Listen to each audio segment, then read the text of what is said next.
Bonjour à tous et bienvenue pour cette nouvelle vidéo. Bon, on trouve pas mal de choses sur internet à propos de gens qui ont été photographiés juste avant de trépasser, comme par exemple des tops. Et bien aujourd'hui je vais vous raconter l'histoire assez triste et loufoque en même temps d'un adolescent de 14 ans qui a été photographié, je dirais à peu près moins de 5 secondes avant de quitter ce monde. Et contrairement à tous ces tops qui vous montrent plein de photos en vitesse, et bien moi je vais me focaliser juste sur cette histoire, qui est d'ailleurs plutôt méconnue ou oubliée. Et si jamais toi qui me regardes, tu es un adolescent incompris de tes méchants parents qui refusent de t'acheter un scooter ou ton privé de sortie, et que tu as décidé de fuguer de manière assez farfelue, eh bien j'espère que ma vidéo te fera réfléchir. Allez, à tout de suite.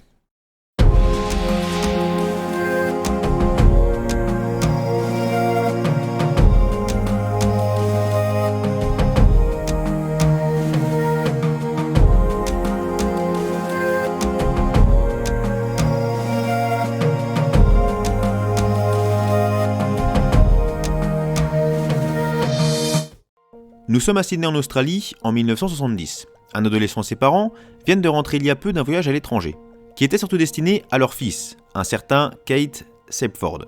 C'était un jeune homme plein d'énergie et qui en avait beaucoup à revendre. Kate était effectivement un ado assez agité, qui aimait croquer la vie à pleines dents et qui ne tenait jamais en place. Ce qu'il voulait, c'était découvrir le monde. Et le voyage qu'il venait de faire avec ses parents n'avait qu'amplifié cette envie. Le problème, c'est que ses parents avaient parfois du mal à le calmer, et il était vraiment très turbulent. Il aurait même d'ailleurs tenté plusieurs fois de fuguer. Donc là, c'en est trop pour son père, qui décide de le mettre en internat, dans une institution catholique, pour qu'il le remette en quelque sorte dans le droit chemin. Sauf que ce dont papa ne se doute pas, c'est que Kate va bien prendre un chemin, mais pas aussi droit que celui qu'il espérait. Puisqu'à peine quelques semaines après avoir été envoyé à l'institut, il va de nouveau fuguer, et cette fois-ci, il a vraiment une idée farfelue en tête. Il va réussir à rejoindre, par ses propres moyens, l'aéroport de Sydney, et il va carrément réussir à se rendre sur le tarmac de l'aéroport, sans être repéré et pour s'y cacher. Il va ensuite attendre le bon moment pour se précipiter vers un avion.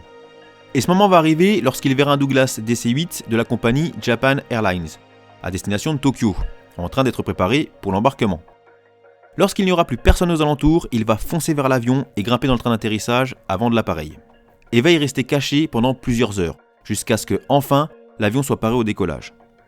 Alors il y en a peut-être certains d'entre vous qui doivent se dire que c'est complètement ahurissant de pouvoir aussi facilement se trimballer sur le tarmac d'un aéroport. Après, faut pas oublier qu'on est en 1970 et qu'il y a bien évidemment de la sécurité sur place, mais pas autant que de nos jours. En tout cas, quoi qu'il en soit, Kate est bien planqué dans le compartiment du train d'atterrissage.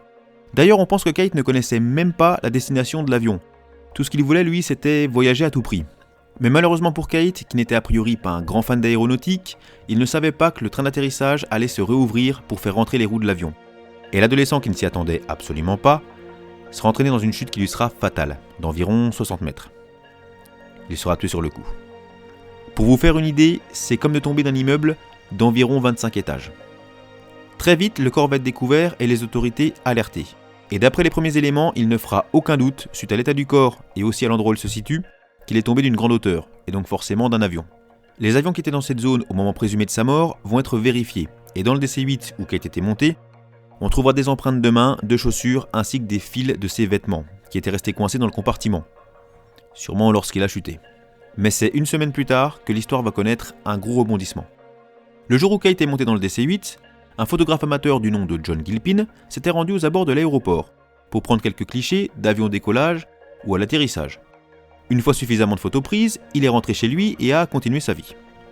Ce n'est qu'une semaine plus tard, lorsqu'il développait tranquillement ses photos, qu'il a remarqué quelque chose sur l'une d'entre elles.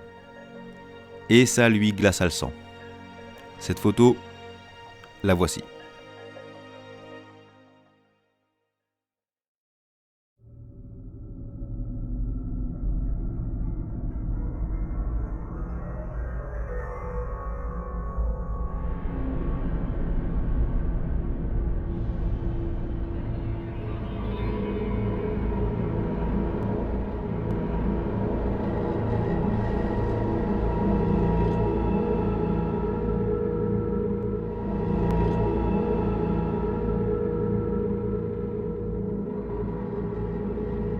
Certains trouvent cette photo horrible, d'autres la trouvent fascinante, et encore d'autres n'en ont strictement rien à foutre. En tout cas, ce cliché fera presque le tour du monde et rendra cette histoire assez célèbre à l'époque. Après, même s'il n'était pas tombé de l'avion, il y a très peu de chances pour qu'il ait survécu au voyage. Car oui, pour les vols à haute altitude, les cabines sont pressurisées, c'est un élément essentiel de sécurité et aussi de confort pour l'équipage et les passagers. La pressurisation évite principalement les risques liés à la baisse de pression atmosphérique, aux variations de pression, mais aussi au manque d'oxygène qu'on retrouve en altitude, à condition que la cabine soit bien étanche. Sans compter qu'en plus, à haute altitude, il fait très froid. Et le compartiment du train d'atterrissage d'un avion, lui, il n'est pas pressurisé. Donc après attention, si jamais un jour vous décidez de voyager à bord de ce genre de compartiment, ce n'est pas la mort assurée pour vous. Suffit juste de bien vous équiper, en commençant par vous acheter une combinaison d'alpinisme et quelques bouteilles de plongée. Mais bon, à ce compte-là, autant vous payer un billet d'avion. Je pense pas que ça vous coûtera plus cher. Et pour en revenir à Kate, lui s'était lancé dans cette aventure en chemise et en short. Ah oui, là on peut clairement dire qu'il était parti à l'aventure avec sa bite et son couteau. L'expression est toute trouvée. Bref, suite à tous ces événements, le père de Kate dira à la presse que son fils était tout simplement un adolescent qui voulait vivre sa vie à fond, qu'il avait le feu aux pieds, et que ce qui l'a tué, c'était son envie de voyager et de découvrir le monde. Et le plus dingue là-dedans, c'est que quelques temps avant le drame, son père lui avait raconté l'histoire d'un jeune garçon espagnol qui était décédé en tentant de voyager dans le train d'atterrissage d'un avion. C'est exactement ce que Kate a tenté. Bon, je vais terminer avec des statistiques et une toute petite histoire en bonus. Il faut savoir qu'on estime, entre 1947 et 2012, à 96 le nombre de personnes ayant tenté un vol clandestin dans le compartiment d'un train d'atterrissage. Et sur 96 personnes, 73 en sont mortes. Et quant aux survivants, c'était pas la grande forme à l'arrivée.